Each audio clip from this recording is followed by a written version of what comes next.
혹시 우리 여러분에게 인생이 뭐냐고 그렇게 질문을 한다면 뭐라고 답을 하시겠습니까? 여러 가지로 대답을 하겠지만 뭐 사는 게 그냥 한번 왔다가 그냥 가는 나그네와 같다는 대답을 많이 하게 될 것입니다. 실제로 우리 젊은 분들은 잘 모르시겠지만 과거에 유행가 중에서 인생은 나그네 길 어디서 왔다가 어디로 가는가, 구름이 흘러가듯 떠돌다 가는 길에 정일랑 두지 말자, 미련일랑 두지 말자, 인생은 나그네 길 구름이 흘러가듯 정처 없이 흘러서 간다라고 이런 인생은 나그네라고 하는 이 노래를 부른 가수도 있습니다. 그런데 이것은 그분만이 말씀하신 게 아니라 이미 성경에서 인생이 나그네와 같다라고 여러 번 아주 여러 부분에서 표현하고 있습니다.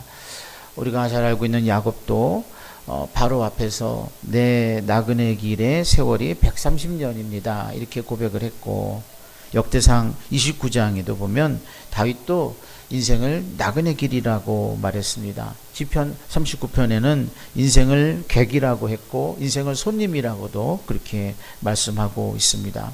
히브리서 11장 9절에도 인생을 나그네라고 그렇게 기록하고 있습니다. 그러면 왜 인생을 나그네라고 그렇게 표현을 했을까요? 그것은 잠깐 있다가 지나가는 것과 같다. 나그네가 그렇지 않습니까? 지나가면서 잠깐 머물다가 가는 사람을 우리가 나그네라고 얘기를 하죠. 바로 그 나그네처럼 우리 인생은 정말 눈 깜빡할 사이에 지나가더라는 거예요. 얼마 동안 살다가 간다는 그런 뜻이겠죠. 그래서 성경에는 이 나그네와 같은 인생을 또 다른 말로 여러 가지로 표현했는데, 야고보서 4장에는 인생을 안개라고 말했고, 시편 102편에는 인생을 연기와 같다고 표현하고 있고, 욥기 7장에는 인생을 호흡이다, 숨이다 라고 그렇게 콧김이다 라고 말하고 있고, 시편 78편에는 인생을 바람과 같다라고도 말했습니다. 잠깐 이렇게 지나가는 그런 바람처럼 이 순간이다. 오늘 읽어드린 이 베드로전서 1장 24절에는 인생을 풀이라고 말하고 있습니다. 봄에 이렇게 났다가 차가운 바람이 불면 금세 시들고 죽어버리는 이 짧은 생명력을 가진 풀과 같다. 이렇게 인생에 대해서, 나그네에 대해서 이렇게 여러 가지로 이렇게 표현을 하고 있습니다. 그런데 우리가 이미 알다시피 인생은 짧다. 그리고 성경에서 표현한 것처럼 안개와 같다, 호흡과 같다, 바람과 같다, 풀과 같다라고 말하는데도 불구하고 우리 인생이 마냥 길고 우리 인생이 마냥 있을 것처럼 그렇게 여기면서 살아가는 사람들이 많다는 것입니다. 짧아도 너무 짧아서 인생을 초로 인생이라고 그렇게 말합니다. 인생은 이 풀 끝에 달린 이슬과 같다, 이런 표현이죠. 흘러가는 세월은 길고 한가한 것 같은데 사람의 생명은 풀에 놓인 이슬처럼 잠깐에 불과하다는 말씀이죠. 그래서 오늘 우리가 내 젊음을 자랑할 것이 못 되는 것이고, 내 어여쁜 얼굴이 어느 틈엔가인지 주름살로 바뀌어지게 되는 것이고, 또 어떤 분은 내 건강함을 자랑합니다. 그런데 그것도 역시 길어야 몇 년이고, 내게는 내가 장수를 자랑하는 사람도 있습니다. 그런데 그것도 역시 내가 자랑할 것이 아닙니다. 많이 남아 있다고 생각하고 우리는 무한정 삶을 벌려놓으려고 합니다. 그러나 이미 우리가 선대가 경험했고, 성경에서 말씀하신 것처럼 건강도 젊음도 다 순식간에 지나가고 언제 그렇게 내 날이 지나갔는지 모르게 마지막 그때가 온다는 것을 우리가 알아야 할 것입니다. 인생을 그래서 나그네라고 했고, 또 인생은 모든 것을 가지고 갈 수 없기 때문에 나그네라고 표현을 했습니다. 나폴레옹 왕이 죽을 때 관에다가 넣어주는데 손을 관 밖으로 이렇게 내어달라고 했습니다.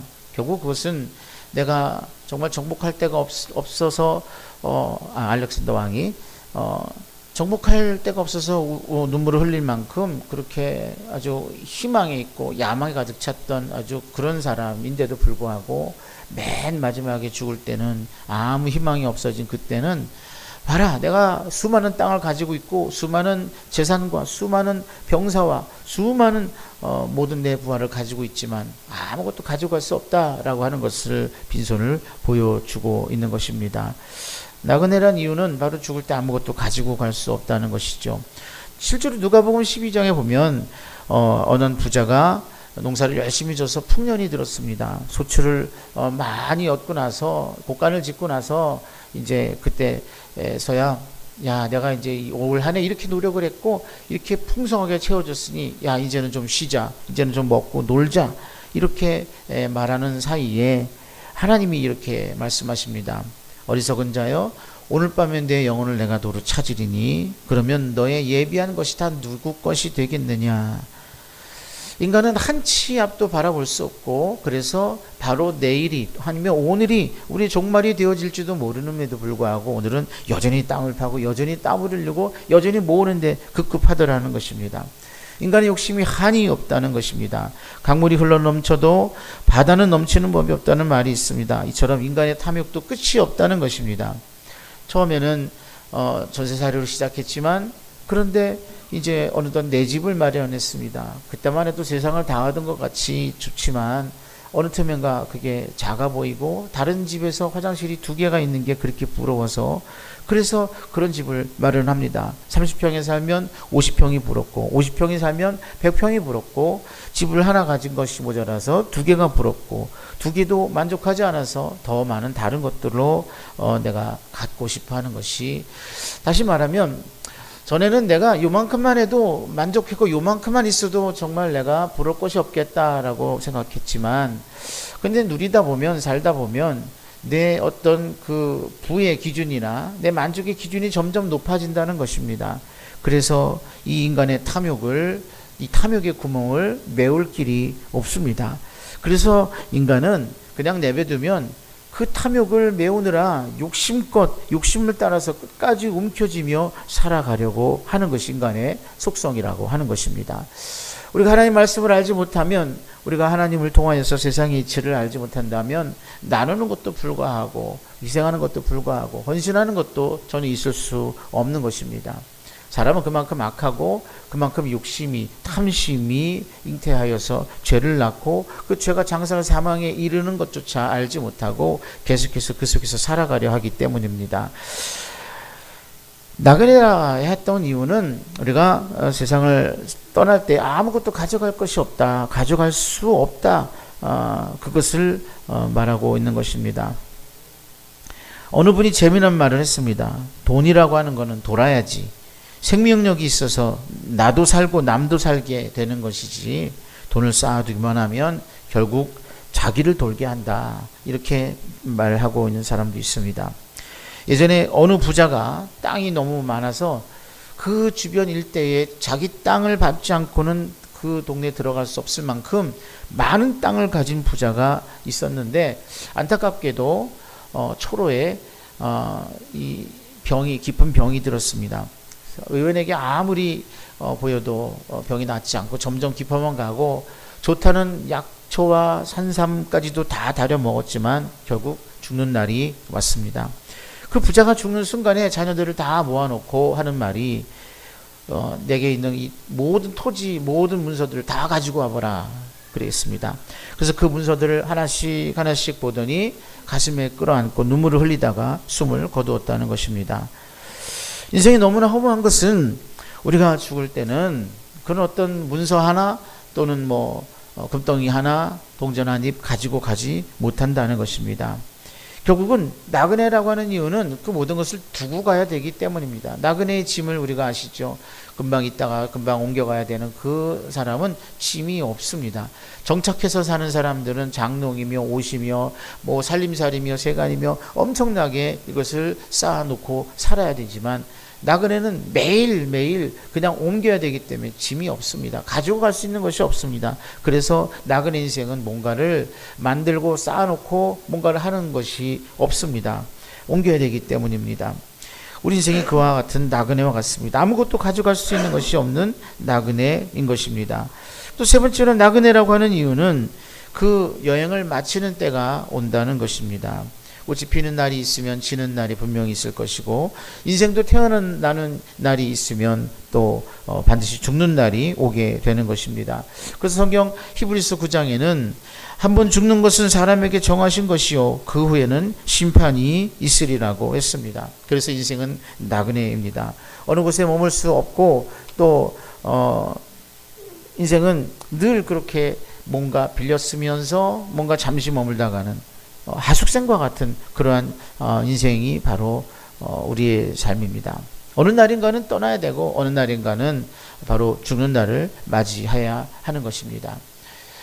가난한 자나 부한 자나 또는 권세가 있는 자나 남녀노소 누구를 막론하고 다 이 죽음이라고 하는 것을 맞이하는 날이 오게 될 것입니다. 그래서 우리는 정말 중요한 것이 그것입니다. 죽으면 끝이냐, 그것이 문제인 것입니다. 많은 사람들은 이 죽은 후에 육신은 썩어지고 그냥 끝나버린다라고 생각을 하지만 우리는 그렇지 않습니다. 성경에 보면 예수 그리스도를 영접하고 그리스도를 주로 시인한 사람들은 이 땅에 올 때 우리가 흙을 빚어서 그 코에 생기가 하나님의 이 입김을 통하여서 하나님의 영혼을 만들어 주심으로 우리가 와서 잠시 그 몸속에서 빌려서 살다가 이제 이 육신은 후패해지고 이 육신은 낡아져서 이것을 벗게 되는 날, 바로 이 육신은 흙으로 왔기 때문에 흙으로 돌아가게 되는 것이고, 이 영혼은 어딘가에 가게 되는데 하나님 나라로 가게 되는 것이죠. 왜냐하면 우리가 하나님 믿김에서부터 왔기 때문에, 하나님의 숨결로부터 왔기 때문에 우리는 하나님께로 돌아가는 것이 마땅한 것입니다. 그런데 많은 사람들은 그런 원리를 잘 알지 못합니다. 오늘 교회 처음 나오신 분들, 그리고 교회는 나오시지만 아직 하나님을 믿지 못하시는 분들, 이 세상에 허무한 나그네 인생으로 살다가 지옥으로 떨어지지 않기를 바랍니다. 하나님을 믿으시고 또 영원한 천국의 복을 상급으로 받으시는 우리 모두가 되시길 바랍니다. 하나님 믿는 사람들은 다릅니다. 많은 사람들은 그래, 그 말이 맞아, 지금까지 공감하셨겠지만 나그네 인생이 맞지, 그래 나그네야 맞아. 그런데 그냥 거기까지는 나그네 인생이지만 예수 그리스도를 믿으면 우리는 나그네 인생에 머물지 않고 순례자가 되는 줄로 믿습니다. 나그네 인생과 순례자 인생은 분명히 차이점이 있습니다. 나그네는 어디서 와서 어디로 가는지 출발점도 모르고 목적지도 모르는 게 나그네입니다. 허망하죠. 근데 순례자 인생은 다릅니다. 내가 어디서 왔는지 어디로 가는지 분명히 아는 사람들입니다. 우리는 내 의지가 아니더라도 알게 되었습니다. 우리는 하나님께로부터 왔고 또 하나님께로 돌아가야 하는 사람들입니다. 나그네는 오늘 여기서 유숙하다가 내일은 또 다른 곳으로 유숙해야 됩니다. 목적지가 없이 떠다닙니다. 그러나 순례자들은 멀리 성지를 향해 떠났다가도 자기 집으로 돌아오게 됩니다. 그래서 순례자 인생은 우리 인간이 하나님께로 왔다가 하나님께로 돌아가는 자임을 분명히 알고 사는 자들입니다. 그래서 우리가 혹시 보통 어떤 사람이 죽으면 사망했다 이렇게 표현을 하죠. 죽었다 그리고 망했다 이런 얘기죠. 죽을 사자하고 망자입니다. 죽었고 망했다, 끝났다 이런 얘기죠. 근데 우리 기독교인들은 돌아가셨다는 표현을 쓰죠. 그리고 소천했다는 표현을 씁니다. 고상한 표현으로 소천했다, 하나님 나라로 돌아갔다는 말입니다. 그러니까 순례자 인생은 우리가 어디로 가는지 분명히 아는 인생입니다. 또 나그네 인생은 목적이 없이 사는 인생이지만 순례자는 자기가 온 목적을 분명히 압니다. 멀리 순례 여행을 간 분들을 보면 열심히 목적대로 순례하다가 때가 되면 돌아와서 또 이렇게 삽니다. 나그네는 이 세상에서 욕심만 부리다가 살다가지만 순례자는 이 땅에서 하나님이 주신 청지기 사명을 다 하다가 가게 되는 줄로 믿습니다. 많이 다르겠죠. 아무리 돈을 많이 벌지라도 그 돈으로 자기 것으로 여기지 않고 하나님의 것으로 여기고 맡기신 줄 알고 또 자기가 써야 할 부분만 쓰고 나머지는 하나님과 이웃을 향해서 나누어 쓰는 이런 것이 순례자 정신이고, 그런데 부자라도 하나님 기뻐하시는 부자가 있고 그렇지 않은 사람이 있습니다. 돈을 많이 벌어도 청지기 정신으로 선한 일을 위해서 쓰는 부자는 하나님이 기뻐하시고 상 주시고 또 복된 인생이 되는 줄로 믿습니다. 그런데 같은 부자라도 움키기만 하고 또 모으기만 하고 하다 보면 자신도 망치고 또 자녀들도 망치게 되고 아무런 결과물 없이 그냥 써보지도 못하고 그거 그냥 쥐고 있다가 가져가지도 못하고 삶을 마감하게 되는 줄로 믿습니다. 자, 여러분, 이왕이면 나그네 인생이 아니라 순례자 인생을 사시기 바랍니다. 잠깐 지나가는 세상에서 욕심 부리다가 지옥으로 가지 마시고 이 세상에서 하나님 주신 청지기 사명대로 살다가 영생 복락을 누리는 순례자들이 다 되시기를 축원합니다.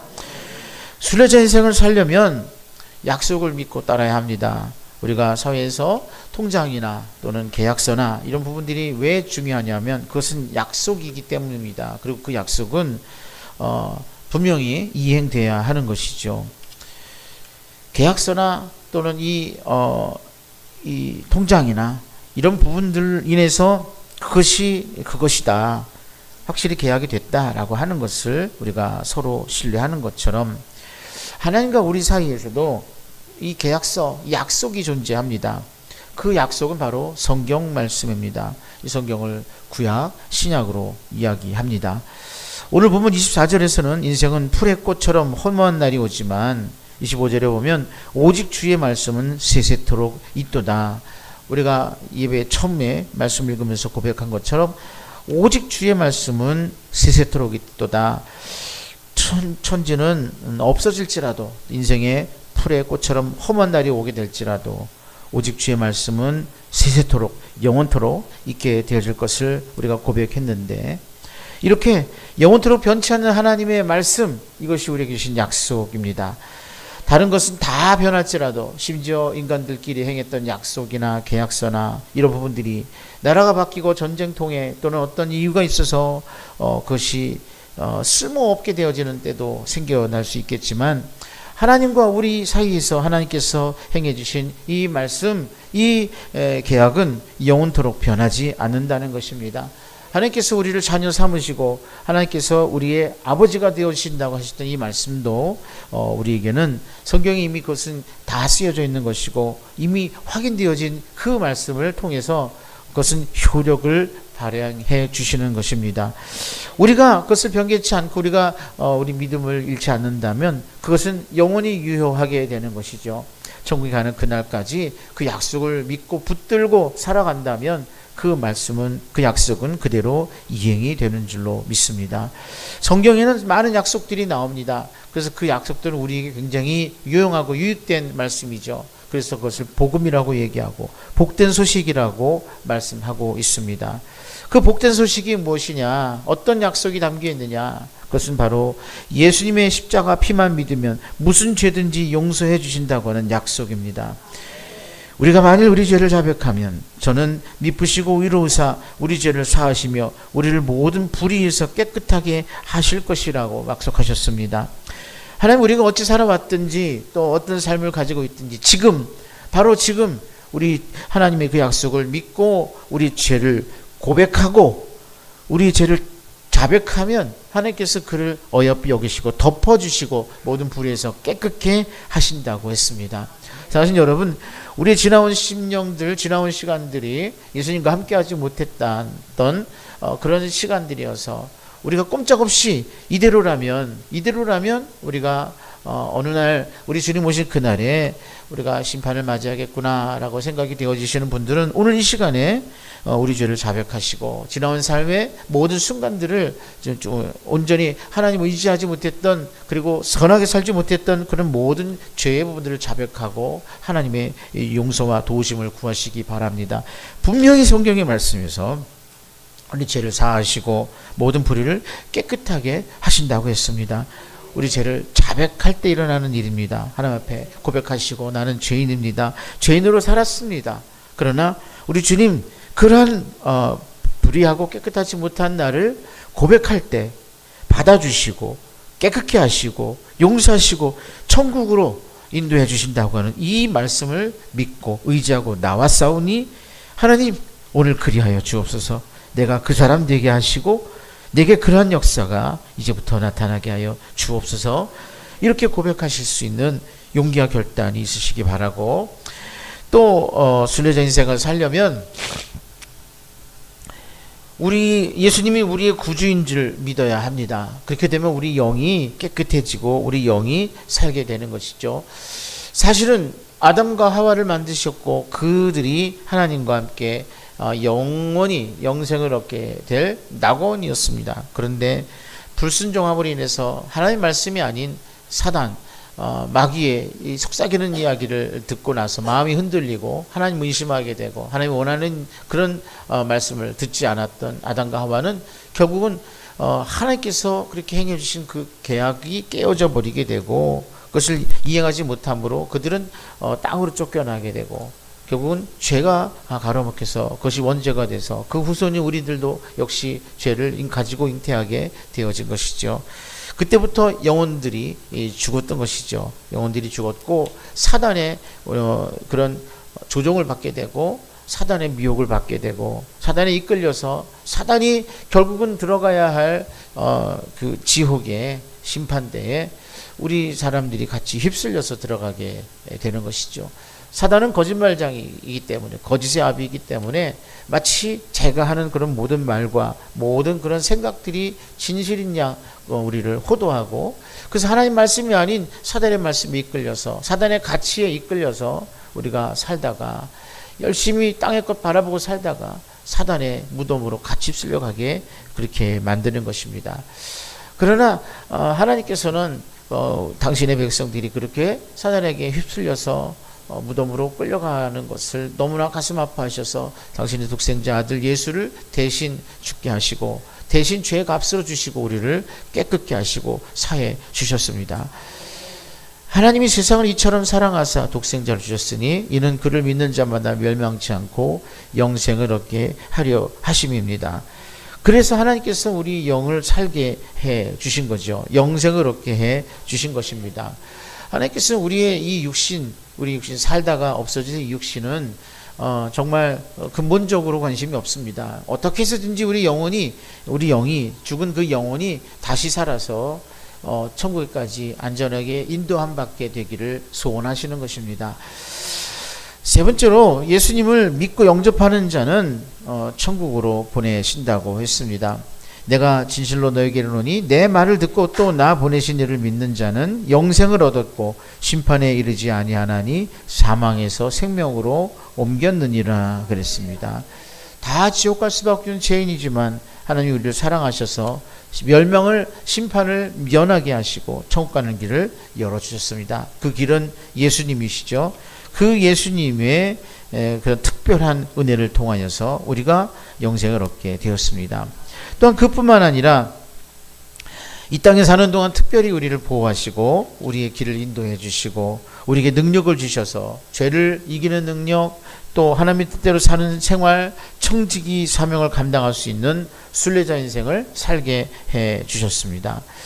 그래서 우리가 믿는 이 기독교는, 우리가 믿는 하나님은 하나님을 통하여서 우리가 가지고 있는 것은 작지만, 우리가 가지고 있는 것은 죄에서 잉태한 그런 부정한 것들이지만, 그러나 하나님을 믿음으로 말미암아 우리에게 보내신 예수 그리스도를 믿음으로 말미암아 전환되고 변화되고 역전되어지는 은혜가 있는 줄로 믿습니다.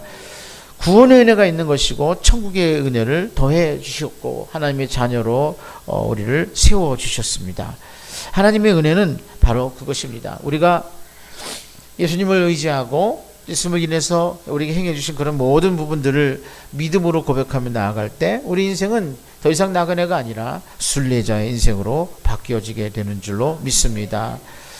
우리가 이미 잘 아시는 기독교의 역사적인 인물 김익두라고 하는 사람이 있습니다. 그 목사님은 처음부터 목사님이 아니라 처음에는 아주 황해도에 사는 아주 나쁜, 질이 나쁜 깡패요, 또 망나니처럼 살았던 사람입니다. 아무도 그가 지나오는 것을 보기를 좋아하는 사람이 없습니다. 주위에 있다가 괜히 봉변을 당할까봐 다 도망가고 그 사람이 떴다 그러면 그 시장은 난장판이 되는 것이었습니다. 이게 악명 높은 불량자였는데 그가 어느 날 술을 마시다가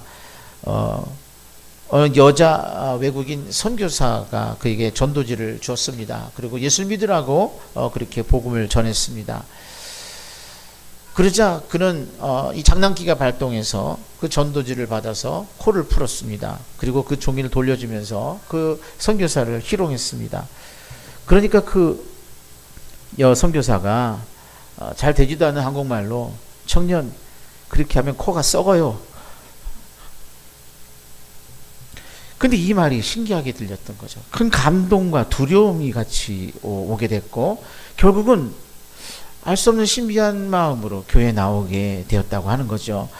그래서 그렇게 선교사의 인도함을 따라서 집회에 참석하게 됐고 은혜를 받게 되면서 크게 찔림을 받게 되면서 그는 신자가 됐고 또 그래서 그는 또 이왕 신자가 됐는데 좀 더 깊이 알고 싶은 마음에 10개월 동안 열심히 쫓아다녔고 매일 술 담배가 아니라 매일 성경을 가까이 하게 됐습니다. 그러다 보니까 그는 이제 성경에 완전히 술에 쩌든 게 아니라 성경에 쩌든 사람이 됐고 모든 더럽고 악한 것들이 빠져나가게 됐습니다. 어느 날 술 친구가 찾아와서 술을 마시자고 유혹하자 그는 그렇게 말했습니다. 내가 지금 약을 먹는 중이라서 술을 마실 수가 없다고 거절했습니다. 그래서 무슨 약을 먹냐 그랬더니 지금 신약과 구약을 먹고 있는 중이어서 술을 마실 수가 없다고 그랬답니다. 그가 세례를 받은 후에 이렇게 변화되었습니다. 그래서 언젠가는 또 그 시장통을 지나가는데 어떤 아이가 자기도 모르게 그동안 분노가 쌓여서 변화됐는데 얼마나 변화가 됐는지 확인하고 싶어서 이 구정물을 확 뿌렸답니다. 주인이 그 광경을 보고서 새파랗게 질려가지고 아무리 사람이 변해도 그렇지 이렇게 조그만 꼬맹이가 이렇게 모멸감을 줬는데 가만히 있을 사람이 아니다. 큰일 났다. 우리 가게는 망했다. 그러면서 걱정을 하게 됐습니다. 근데 다음 장날이 돌아왔을 때 이 김익두가 그 앞을 지나가면서 그 가게의 문을 활짝 열어 제끼면서 예수 믿으시오라고 전도하면서 걱정하지 마세요. 나는 옛날의 김익두가 아니고 새로운 김익두입니다. 이전에 내가 했던 그런 모든 악행과 모든 외상값은 다 갚아주겠습니다. 그래서 그 주인이 감동을 받고 같이 예수를 믿게 됐다는 것이죠. 이 김익두가 나중에 유명한 부흥 강사가 됐고 또 그래서 많은 복음을 전해서 많은 영혼들을 살려냈고 실제로 또 그에게 하나님의 능력이 임해서 수많은 병자들이 고침을 받는 능력자가 되었습니다. 사랑하신 여러분, 이처럼 우리가 믿는 이 기독교는 능력의 종교고 변화의 종교입니다. 사랑하신 여러분, 욕심을 따라서 살아가는 나그네의 인생으로 살다가 지옥으로 떨어지지 마시고 예수님을 믿으시고 순례자의 인생을 살아가시기 바랍니다. 영적으로나 육적으로나 큰 은혜와 복을 받는 그런 심령들이 다 되시기를 주님의 이름으로 축원합니다.